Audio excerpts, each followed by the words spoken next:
안녕하세요. 박금일 선교사입니다.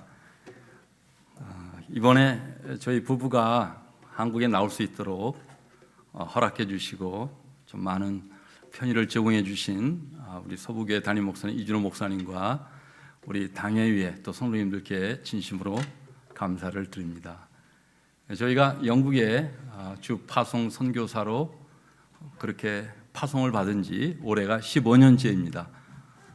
레스터에서 저희가 교회를 두 교회를 개척을 하고 인터내셔널 교회 사역을 하다가 하나님의 부르심을 받고 저희들이 런던 근교에 와서 사역을 한 지 벌써 7년이 되었네요. 제가 이번에 5년 만에 방문을 한 것인데요. 현재 저희 부부가 어떤 사역을 하고 있는지 먼저 간단하게 말씀을 드리고 오늘 강론을 하도록 하겠습니다.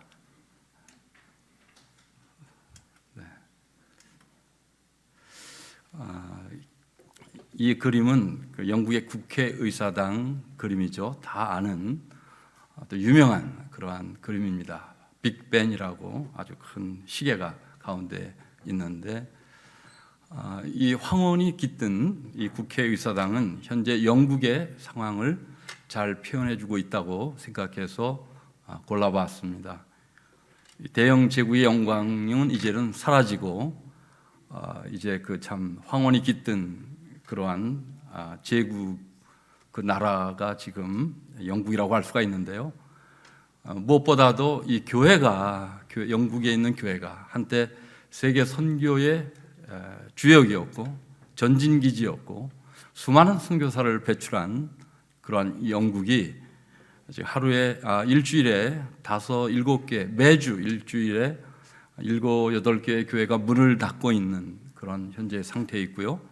반대로 이슬람교, 힌두교, 시크교 이 다양한 세계 종교들은 오히려 영국을 주 거점으로 해서 역선교를 하고 있는 그런 지역이 되었습니다. 런던의 그 시장이 이슬람 교도고요. 또 지방에 다 이슬람 교도들, 시크교, 힌두교인들이 다 이 영향을 아주 확대하고 있습니다. 영국의 재정을 맡고 있는 그 찬슬러도 힌두교 교인이고 정말 신실한 이 크리스찬들이 정말 자꾸만 밀려나가는 그러한 시대의 흐름 가운데 있다고 여러분이 아시면 될 것 같습니다. 이 코로나만 해도 영국에는 지금도 4만 5천 명, 5만 명 매일 그런 확진자가 발생하고 있습니다. 한국은 정말 모범적인 국가입니다. 깜짝 놀랄 정도로 탁월한 그런 일을 하고 있는데요. 그래서 저희들이 지금 현재 하고 있는 사역들인데요. 이 어라이즈 전도 훈련 및 이 파송 실습인데 영어로 전도가 가능한 그러한 한국인 2세들, 이 미국이나 캐나다, 오스트레일리아에 있는 사람들을 초청해서 영국의 이 전도 인력이 부족하거든요. 또 어떻게 전도하는지 이제 그 열정도 방법도 많이 사라져서 지역 교회에 있는 영국 교회의 지원자들을 불러서 함께 숙박을 같이 하면서 전도 훈련을 받고 그리고 이렇게 각 지역 교회로 이 팀을 내보내서 전도하는 그러한 선교 활동을 하고 있습니다. 제가 강의하고 있는 모습이고요. 그리고 둘째는 영국의 기도 선교 원정대가 있습니다. 이 분들은 한국의 초교파를 막론하고 한국에서 열심히 신앙생활을 하고 있는 그런 분들인데 특별히 영국을 선교지로 깊이 인식하고 영국 선교를 위해서 매일 기도하시는 그런 분들이고 여름에 그 귀한 휴가를 아낌없이 다 내고 자비로 영국에 와서 각 그 연약한 지역 교회로 흩어져서 이 강단을 중심으로 10일간 먹고 자면서 계속 기도만 하고 그렇게 하고 하는 그런 원정대입니다. 그래서 그 원정대를 제가 함께 섬기고 있는데요. 제가 통역하고 강의하고 그다음에 기도의 인도를 이렇게 지역교회에서 함께 하고 있습니다. 이 교회는 그 한국의 많은 기독교 지도자들이 알고 있는 그 FB 마이어 목사님이 목회했던 강해 설교의 대가죠. 그 멜본 홀이라고 하는 그런 교회인데 1,600명의 예배 인원을 한꺼번에 예배를 드릴 수 있는 그런 넓은 곳인데 현재는 100명 미만의 그 노인들만 머물러 있는 그런 교회입니다. 자기들 성도들보다 더 많은 한국교회 성도들이 110명가량이 이 교회를 찾아와서 뜨겁게 함께 기도하는 그 모습에 그 목사님이 너무 감동을 받고 눈물을 흘리던 모습이 생생합니다. 매년 여름에 이 사역을 하고 있습니다. 그리고 이것은 킹스턴 노방전도인데요. 여러분 좌측에 여러분 알고 있는 손명호 선교사의 얼굴을 볼 수 있을 겁니다. 아주 얌전하기만 한 그 손명호 선교사가 영국 현지에 가니 특전사가 됐습니다. 그래서 십자가를 들고 나가서 외치는 그러한 모습입니다. 그리고 킹스턴 지역의 영국인 사역자들과 저희들은 아주 긴밀한 동역을 하고 있습니다. 그래서 이것은 한 예인데요. 그 영국의 그 할아버지 할머니들 지역에 있는 외로운 분들을 매주 목요일날 초청을 해서 함께 밥을 해드리고 말동무가 되어지고 상담을 하고 교제하는 그러한 모임입니다. 그리고 이건 저희들이 선교 장소로 지금 렌트해서 사용하고 있는 세인트 피터스 처치 예배당 건물입니다. 저희들이 앞에서 말씀드린 그런 사역과 더불어서 교회 개척 및 제자 훈련 사역을 하고 있습니다. 조금 전에 제가 말씀드렸듯이 레스터에서 1996년에 한인교회를 개척을 했고 또 8년 후에 레스터 인터내셔널 교회, 영국 현지인들을 대상으로 교회를 개척했던 저희들은 런던에 와서도 두 교회를 개척을 했습니다. 그래서 여러분 이 그림을 보시면 그 위에 있는 작은 그림이 런던 원 네이션 처치라고 해서 그 중국 출신의 동포들, 중국 출신의 동포들, 조선족들, 그리고 그 자녀들, 그리고 밑에는 둘로스 교회 예배 전경입니다. 그래서 저희가 있는 그 킹스턴 지역에 이 탈북자들과 조선족들이 한 500~600명 정도 있는데요. 유럽에서 가장 많은 인원이 몰려 있습니다. 그런데 그 자녀들이 앞으로 굉장히 중요한 선교의 자원이기 때문에, 왜냐하면 그 자녀들이 영국에서 이제 교육을 받고 자라거든요. 이들이 진정한 복음의 생명력에 눈을 뜨고 자랄 때 이들이 귀한 선교의 자원이 될 수 있고 할 수 있다고 보고 지금 사역을 하고 있습니다. 이 그림은 저희 딸인데요. 최근에 있었던 아주 가장 따끈따끈한 선교 소식입니다. 박샤론 제 딸이 1살 때 영국에 왔습니다. 근데 그렇게 자라가지고 짝을 만났는데 저희들이 영국 사위를 얻었습니다. 그 이름은 마이클입니다. 마이클. 네, 그래서 지난 10월 9일 날 저희가 결혼 예배를 하나님께 드렸습니다. 영국의 아주 유서 깊은 예배당에서 정말 그 하나님의 큰 은혜 가운데 이런 예배가 드려졌습니다. 잠깐 기도하겠습니다. 하나님 아버지 감사합니다. 오늘 심는 대로 거두게 하시는 하나님의 그 영적인 원리를 저희들이 배우게 하여 주시고 이 원리에 따라 저희의 삶을 돌아봄으로 진정한 추수감사 주일 봉헌을 하는 저희들 되게 하여 주시옵소서. 주 예수 그리스도의 이름으로 간절히 기도하옵나이다. 아멘. 제가 오늘 설교할 제목은 심는 대로 거두게 하시는 하나님입니다. 심고 거두는 것은 인생의 법칙이죠. 씨앗을 심으면 싹이 나고 자라서 열매를 맺게 되는 것이 자연의 법칙이듯이 우리네 삶에도 심어야 거둘 수 있게 된다는 것이 인생의 법칙이고 또 영적인 법칙이기도 합니다. 오늘 사도 바울이 이 7절에서 스스로 속이지 말라, 하나님은 업신여김을 받지 아니하시나니 사람이 무엇으로 심든지 그대로 거두리라고 한 말씀은 바로 이러한 사실을 잘 드러냅니다. 콩 심은 데 콩 나고 팥 심은 데 팥 난다. 내일의 모든 꽃은 오늘의 씨앗에 근거한다. 오늘은 어제의 결과이고 내일은 오늘의 결과이다. 생각을 심으면 인격을 거두고 행동을 심으면 미래를 거둔다. 이런 말들은 다 오늘 본문에서 말하는 심고 거두는 인생의 법칙을 반영하는 표현이라고 할 수가 있습니다. 그런데 말입니다. 이 당연한 진리를 무시하며 사는 사람들이 있다는 것을 본문이 지적하고 있습니다. 소위 이들은 갈라디아 교회의 은혜 받은 교회들이었습니다. 은혜 받은 성도들이었습니다. 이들은 자신들이 성령 받았음을 강조하며 은혜를 앞세우며 하나님의 무조건적인 언약적 축복을 강조했던 신자들이었습니다. 그런데 사도 바울은 그들을 향하여 심는 대로 거두게 하시는 하나님의 법칙을 무시하는 자들이요, 하나님을 업신여기는 신앙생활을 하는 자들이라고 통렬히 비판하고 있습니다. 이 업신여기다는 이 말은 조롱하다, 놀린다라는 단어입니다. 옛날 우리 한글 성경에는 만홀히 여기다 이렇게 되어 있죠.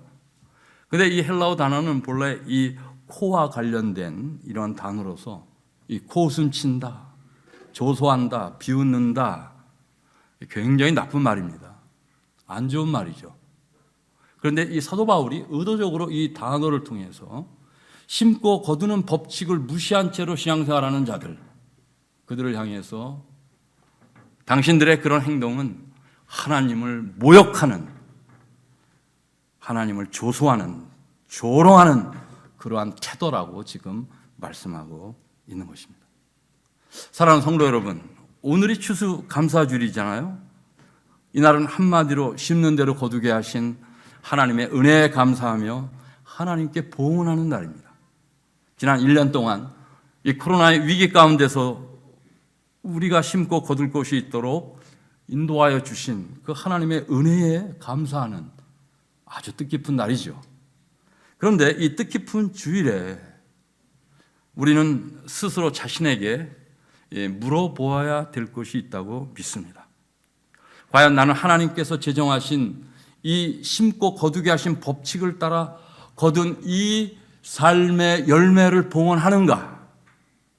그렇지 않은가입니다. 혹시 나는 심지 않은 그러한 인생을 살고 있는 것은 아닌지, 잘못 심고 있는 인생을 사는 것은 아닌지, 아니면 아직 때가 되지 않아서 수확을 얻지 못하고 그렇게 살고 있는 것은 아닌지, 이런 문제에 대한 이 하나님의 음성을 저희가 들어보려고 하는 것입니다. 그래서 우리가 본론으로 하나님께서 제정하신 이 하나님의 심고 거둠의 원리를 오늘 본문이 말하고 있는데요, 사도 바울은 먼저 스스로 속이지 말아야 된다는 사실을 강조합니다. 오늘날 이 현대인들의 삶을 특정 지어주는 말을, 그 단어를 하나 꼽으라면 한탕주의, 다른 말로 로또 인생, 이렇게 말할 수 있습니다. 많은 이들이 자기가 심지 않았으면서도 거두려고 합니다. 심지어 교회 안에도 소위 믿음이 있다고 자부하는 사람들 중에도 이런 생각을 가지고 사는 사람들이 제법 많습니다. 이들은 뿌리지 않았으면서도, 심지도 않았으면서도 믿음의 명목으로, 은혜의 명목으로 거두려고 하는 자들입니다. 은혜라는 말로 은근슬쩍 넘어가는 자들입니다. 잘못 심었으면서도, 죄를 지면서 살면서도, 육신의 소욕을 따라 살면서도 은혜의 이름으로 하나님의 축복을 받으려고 합니다. 하나님의 은혜가 무엇인지 잘 모르는 사람들이죠. 분명 구원은 하나님의 무조건적인 선물이고 우리의 노력을 필요로 하지 않습니다. 하지만 이 열매를 거둔다는 것은 그 하나님의 은혜가 원인이 되고 동기가 되어서 우리의 노력과 헌신을 통해 결정된다는 것을 모르는 그런 사람들이라고 할 수가 있습니다. 바울이 지금 편지하는 이 갈라디아서에 바로 그러한 사람들이, 그러한 지도자들이 있었음을 성경이 말합니다. 그래서 여러분 7절을 다시 보시면 스스로 속이지 말라 이렇게 얘기하는데요, 여기 스스로 속이지 말라라는 말은 스스로 자신을 속이면 안 된다라는 이런 표현입니다. 자기 기만을 하면 안 된다는 것입니다. 만약에 심는 대로 거둔다는 이 원리를 무시하고 은혜의 이름으로, 믿음의 이름으로 하나님의 축복을 기다리며 신앙생활하는 그러한 자들은 자기를 기만하는 그러한 모습이라는 거예요. 그래서 이 갈라디아 교회에 있는 이 성도들은 믿음을 오해해서 믿으면 심지 않아도 거둘 수 있다고 생각을 했습니다.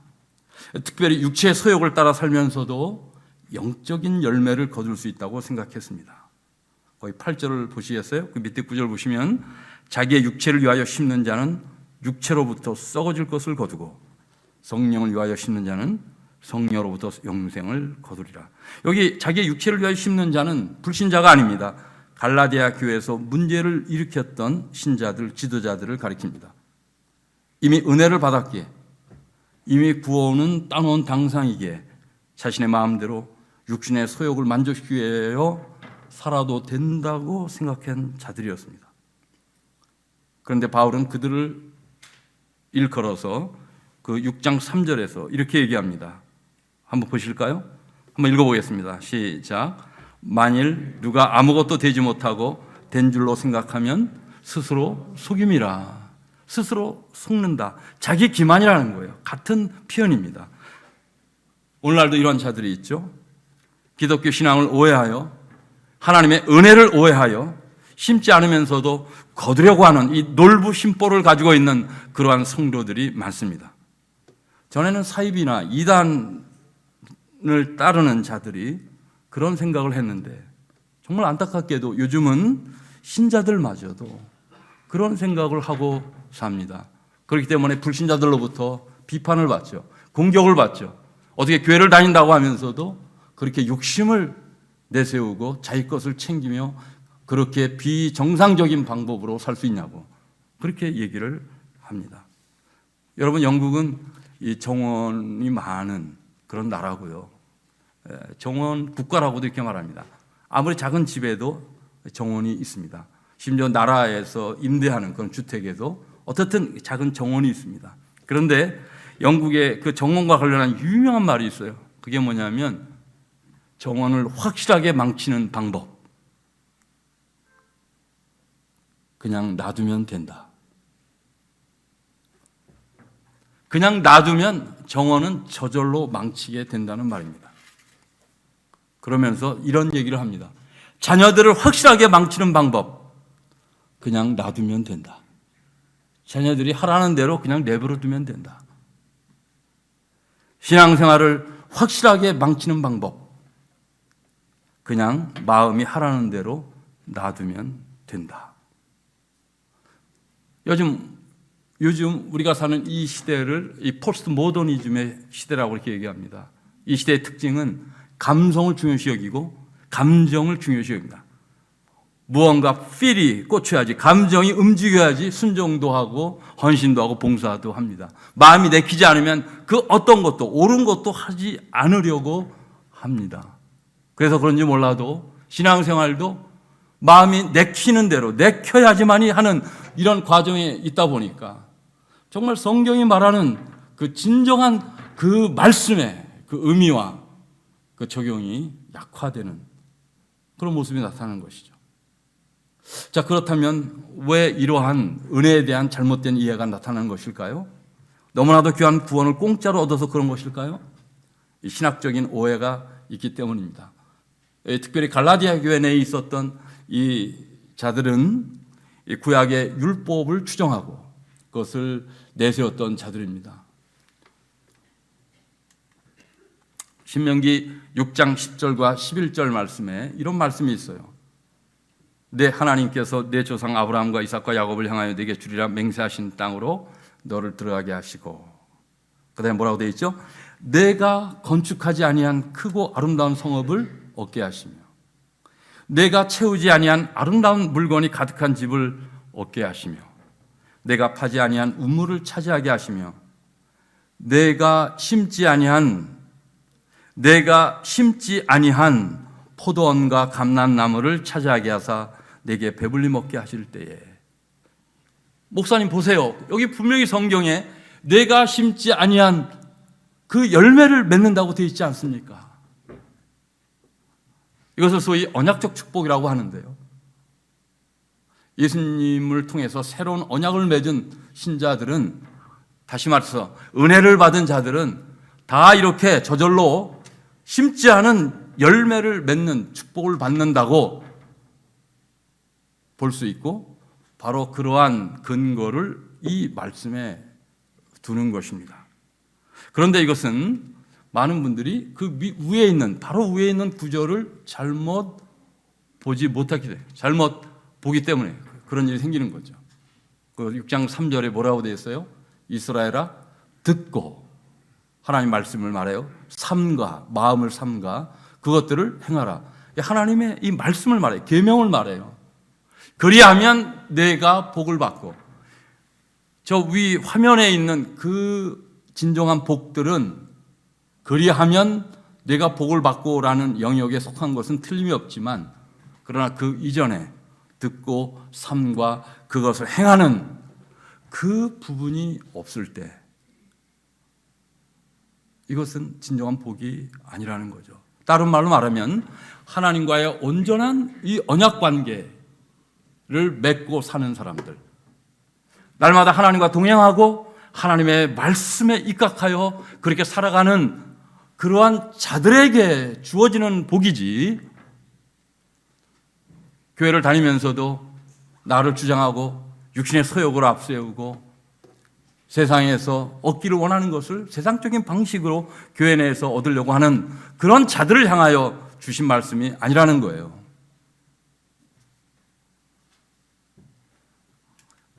이 다음 구절을 여러분이 한번 보시길 바랍니다. 그래서 사도 바울은 이 갈라디아서 5장 24절과 26절을 통해서 오늘 심는 대로 거두리라는 이 말씀 전에 이런 얘기를 하신 거예요. 그리스도 예수의 사람들은 육체와 함께 그 정욕과 탐심을 십자가에 못 박았느니라. 만일 우리가 성령으로 살면 또한 성령으로 행할지니 헛된 영광을 구하여 서로 노엽게 하거나 서로 투기하지 말지니라. 그래서 교회 내에도 자식 자랑, 세상 자랑, 돈 자랑, 위치 자랑 서로 투기하고 내세우고, 바로 이러한 모습이 갈라디아 교회 내에 있었다는 것, 우리가 좀 볼 필요가 있습니다. 여러분, 예수님께서 마태복음 25장 26절을 통해서 참으로 충격적인 말씀을 하나 하셨는데요. 거기 보면 이런 구절이 있어요. 악하고 게으른 종아, 나는 심지 않은 데서 거두고 해치지 않은 데서 모으는 줄을 내가 알았느냐. 여러분, 이 25장은 저 유명한 이 달란트 비유가 나오는 그러한 본문입니다. 그 달란트 비유를 통해서 예수님은 하나님 나라의 원리가 어떤 것인지 말씀을 하셨죠. 그래서 그 본문에 나오는 그 주인이 멀리 떠나갈새, 그 주인은 예수님을 가리킵니다. 떠나가시면서 그 예수님께서 5달란트, 3달란트, 1달란트를 각 종에게, 3명에게 나눠주는 장면이 소개되어 있습니다. 그래서 그 주인이 떠나면서 너희는 내게 준 이것을 가지고 열심히 장사를 하고 또 그것을 잘 활용해서 이익을 남겨라, 많이 거둘 것을 남기라고 이렇게 얘기를 하게 되죠. 그리고 나중에 다시 돌아와서 이제 확인을 하죠. 그래서 잘하였다 착하고 충성된 종아, 네가 작은 일에 충성하였으니 더 큰 것을 주겠나라 하고 이 5달란트, 3달란트 받은 종들에게 말합니다. 그런데 이 마지막 종, 1달란트 받은 그 종에게 너는 어떻게 살았느냐라고 묻게 되는데요. 그런데 이 종이 그 주인을 오해를 했습니다. 주인에 대한 잘못된 생각을 갖고 있었어요.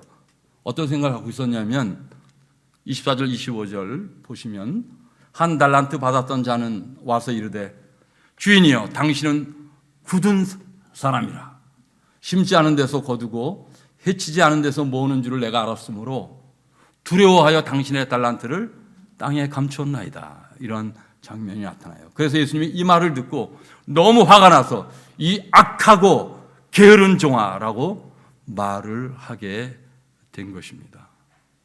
왜 이런 강한 질책을 하셨을까요?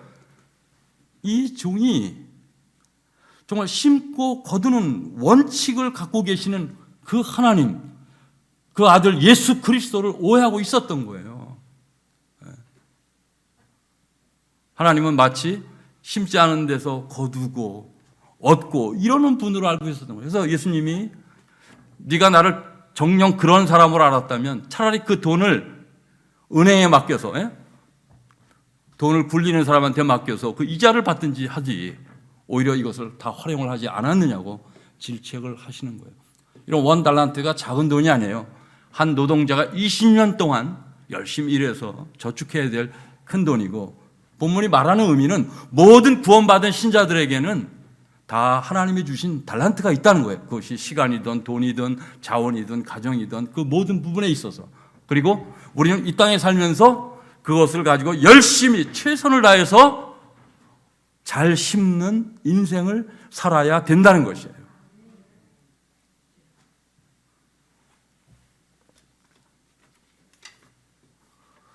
잘 심는다는 것은 그렇다면 무슨 뜻일까요? 잘 심는다는 것은 무슨 의미일까요? 오늘 사도 바울은 잘 심는다는 것을 뭘 말하는 것일까요? 성령의 소욕을 따라 사는 삶을 말합니다. 이게 굉장히 중요합니다. 갈라디아서 6장 8절, 조금 전에 저희가 읽었던 부분이죠. 성령을 위하여 심는 자는 성령으로부터 영생을 거두리라. 여기서 말하는 영생은 단순히 죽어서 천당 간다, 낙원에 간다 이런 뜻이 아니고요. 하나님의 그 성령의 충만한 은혜 가운데 이 땅에 살면서 질적으로 아주 영원한 그 삶의 그 질을 누리고 산다는 의미예요. 내가 이르노니 너희는 성령을 따라 행하라. 그리하면 육체의 욕심을 이루지 아니하리라. 그래서 오늘 사도 바울이 말하려고 하는 것은 심는 대로 거두게 될 것이다. 잘 심어야 된다. 이 말을 할 때 그 잘 심는다는 것은 성령의 소욕을 따라서 매사에 성령께서 기뻐하시는 쪽으로 말과 행동을 하면서 살아가는 것을 의미합니다. 둘째로 오늘 본문을 통해서 사도 바울은 낙심하지 말아야 됨을 말하고 있습니다. 이 성령으로 심은 뒤에 찾아올 수 있는 위험에 대한 이 바울의 가르침입니다. 우리가 선을 행하되 낙심하지 말지니 포기하지 아니하면 때가 이르면 거두리라. 이렇게 돼 있죠. 참 재미있는 것은 여기 우리가 선을 행하되 할 때 이 선이 그냥 뭐 착한 일, 남을 도와주고 하는 이런 맥락에서 하는 말이 아니고 바로 앞구절에서 본 바대로 성령의 소욕을 따라 사는 삶, 성령의 인도를 받아 사는 삶, 성령과 동행하는 그 삶을 가리켜서 바로 선을 행하는 것으로 말하고 있다는 것입니다. 그래서 바울은 이 잘 심는 것은 선을 행하는 것이다 라는 사실을 지금 얘기하면서 정말 주의할 것이 있는데 그것은 낙심하면 안 된다는 사실입니다. 여러분, 낙심이 뭐죠? 이 낙심이란 단어는 무엇으로부터 마음이 빠져나온 것을 말해요. 어떤 일을 하다가 또는 사람과 관계를 하다가 너무 실망해서 상처를 받아서 그것으로부터 내 마음이 이렇게 빠져나오는 것. 성가대를 열심히 하다가 뭔가 큰 시험이 들고 어렵고 막 그래서 마음이 떠나게 되면 성가대도 떠나게 되죠. 그렇죠? 그런 분은 한 분도 없으리라고 저는 믿습니다. 네, 우리 지휘자님이 여전히 그 자리에 계세요. 제가 너무 반갑습니다. 마스크를 여러분이 다 쓰셨지만 제 눈에는 다 보입니다. 반가운 얼굴들이세요. 여러분, 낙심이라는 것, 이것은 나쁜 일 할 때는 잘 생기지 않습니다. 이 낙심의 특징은 좋은 일 할 때 나타납니다.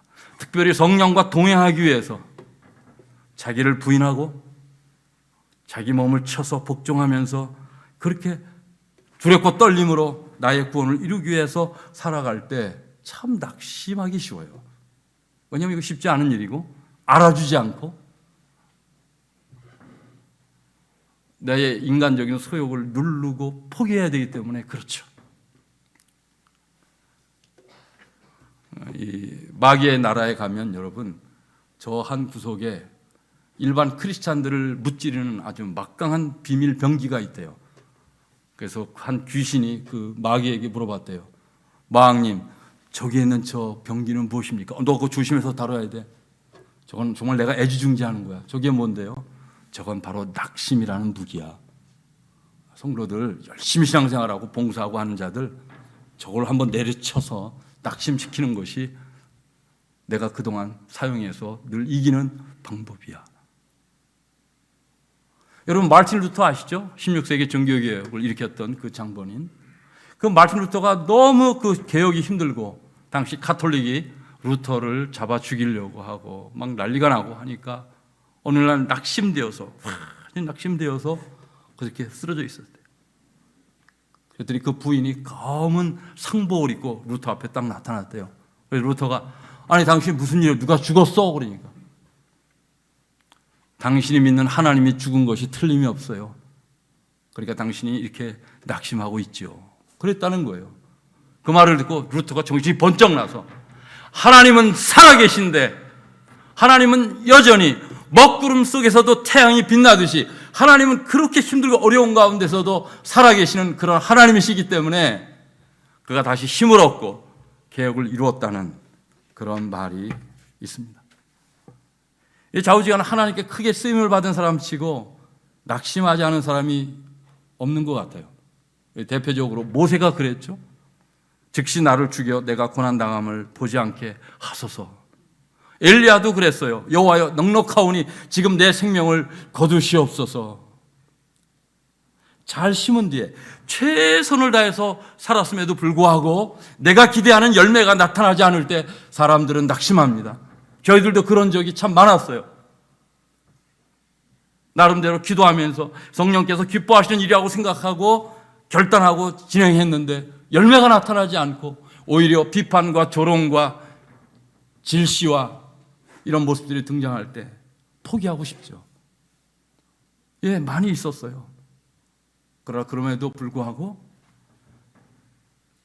하나님은 아시니까 다른 사람은 몰라도 하나님은 내 작은 신음소리에도 귀를 기울이시고 나의 이 충심을 보시니까 그렇게 뚜벅뚜벅 걸어감으로 그런 시험을 이겼던 그런 간증이 참 있었기 때문에 저희들이 이 자리에 있다고 저는 믿습니다.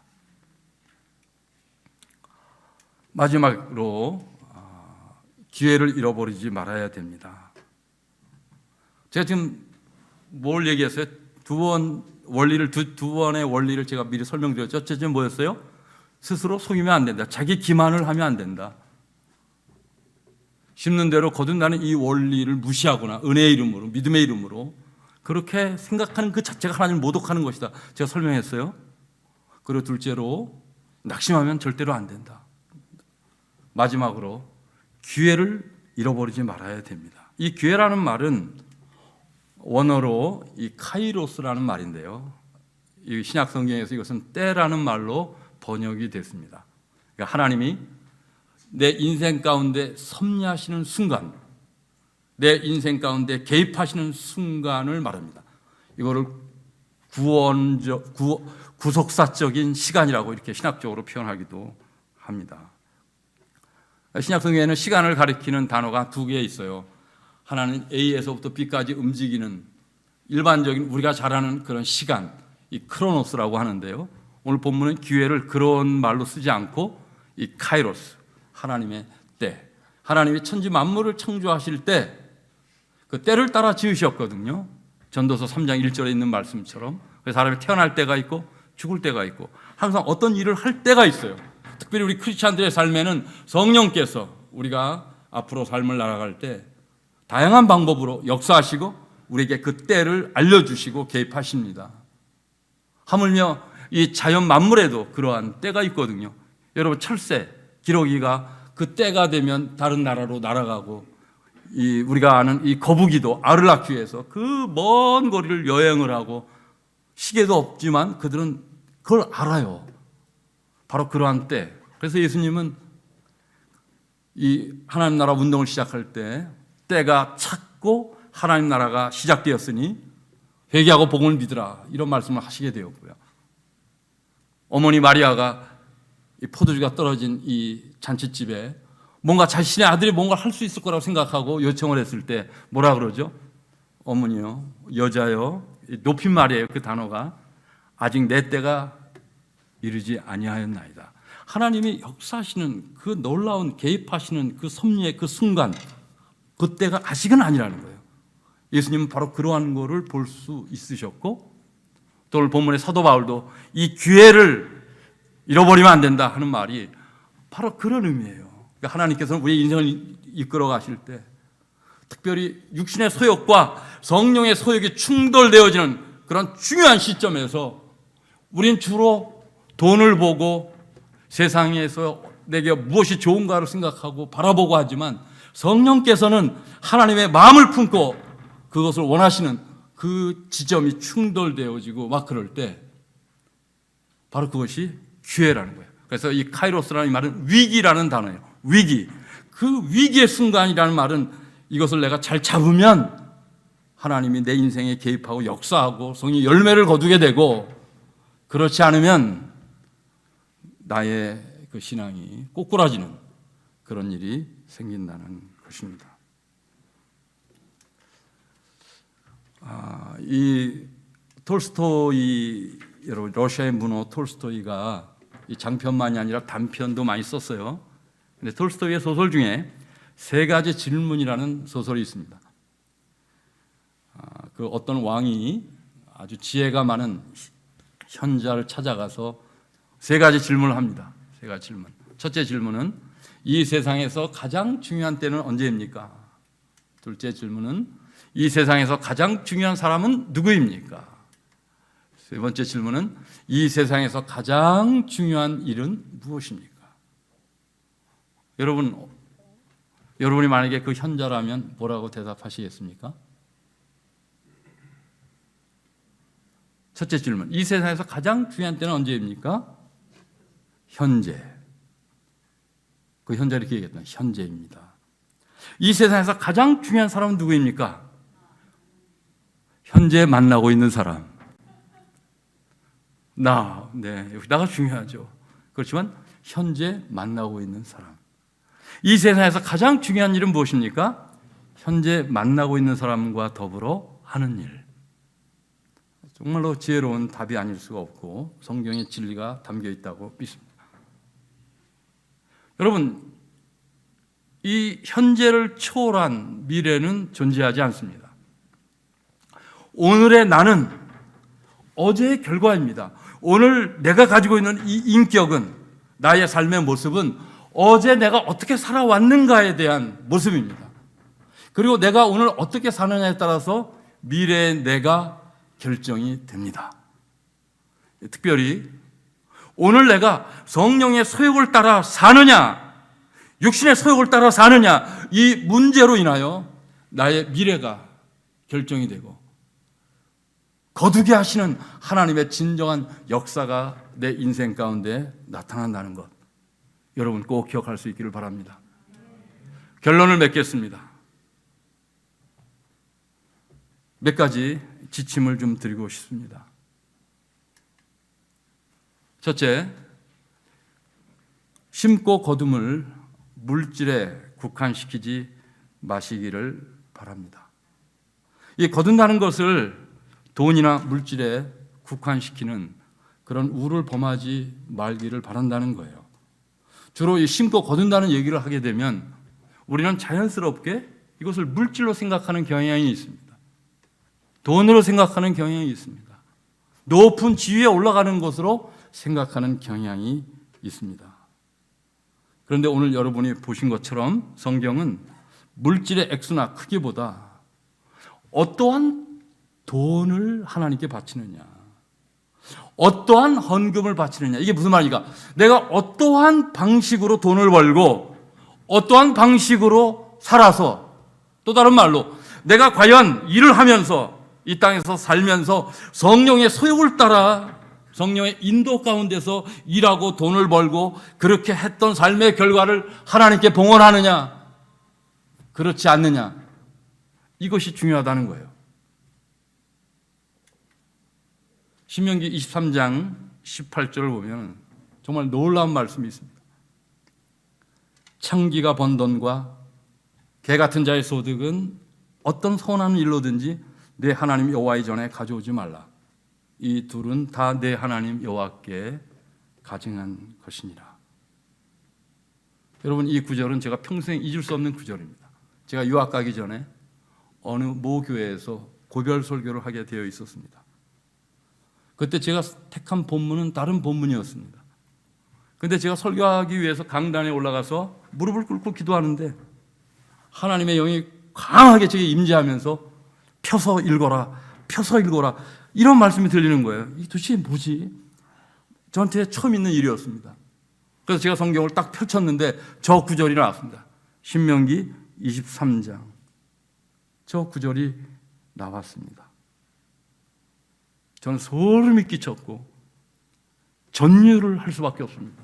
왜냐하면 당시 제가 섬겼던 청년 부서의 그 장로님이 계셨는데 그분은 소위 그 교회에서 가장 많은 헌금을 하는 그런 분이었습니다.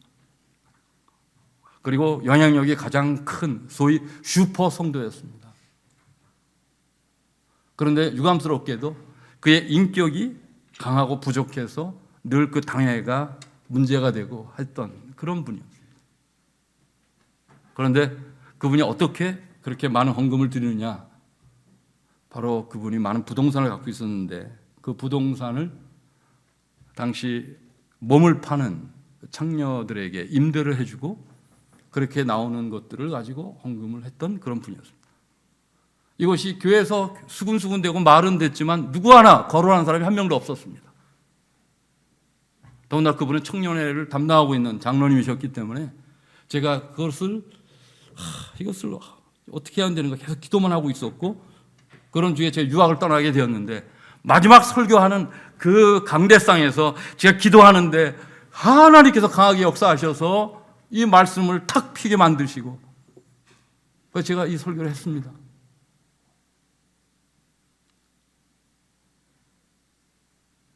저는 그때 지금까지 우리 한국교회가 하나님께 얼마나 많이 바치는가 헌신하는가 이런 얘기를 했지만 어떠한 헌금을 드리는가 과연 어떠한 방식의 봉헌을 하는가 이 부분에 대해서 간과하고 말하지 않고 오히려 그 육신의 소욕을 이루기 위하여 하나님의 그 마음, 성령의 마음을 무시하고 그거는 애써 외면하고 그 성령의 소리를 외면하고 오히려 내 육신의 소욕, 나의 위치, 나의 교회에서의 영향력, 권력, 지위 이런 것들을 교회 내에서 이루기 위하여 그렇게 살아가는 이러한 모습 때문에 진정한 성령의 열매가 이 교회 내 성도들에게는 없고 오히려 교회는 더욱더 기복적인 신앙으로 바뀌어가는 이런 모습이 있지 않는 것이지.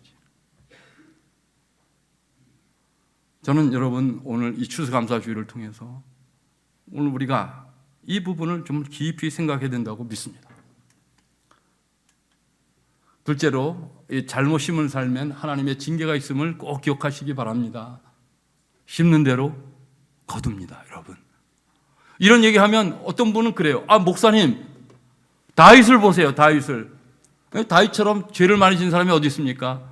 간음죄를 저질렀고, 그 간음한 여인의 남편을 죽였고, 간접 살인했고,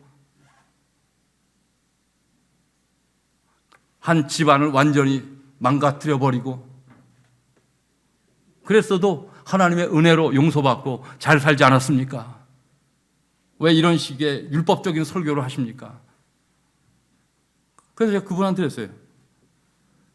이것은 율법적인 내용이 아니고 예수님과 사도 바울이 이 복음의 균형 때문에 말씀하시는 이런 부분입니다. 성도님, 바울이 그렇게 잘못 심은 이후에 어떻게 살았는지 한번 생각해 보셨습니까? 물론 다윗이 회개했기 때문에 나단 선지자의 질책을 듣고 그가 정말로 회개하고 죄를 뒤집어 쓰고 했기 때문에 용서를 받았고 그리고 하나님의 은혜가 계속 그에게 머무른 것은 사실입니다. 그렇지만 그는 잘못 심었기 때문에 그가 경험하지 않아도 될 하나님의 징계를 받았습니다. 그래서 그 아이가 죽었고 그래서 장남 압살롬이 자신의 아버지를 자신을 죽이려고 쫓아다녔고 반란을 일으켰고 충신들이 등을 돌렸고 칼이 그 가정을 떠나지 않는 일이 평생에 걸쳐서 진행됐다는 이 사실을 왜 이것을 애써 외면하십니까? 아니, 그 누구보다도 이 다윗 자신이 자신의 그 행위를 어떻게 생각하고 있는지 왜 그것을 알지 못하십니까? 제가 이렇게 얘기했어요. 그리고 이 구절을 펴서 읽어드렸습니다. 사무엘하 16장 10절. 시므이라고 하는 한 종이 이 다윗을 막 저주하는, 아주 미천한 이 사람이 막 다윗을 저주할 때 옆에 있는 장군이 그걸 목을 치려고 할 때 다윗이 그러지 마라, 그러지 마라 하면서 했던 말입니다.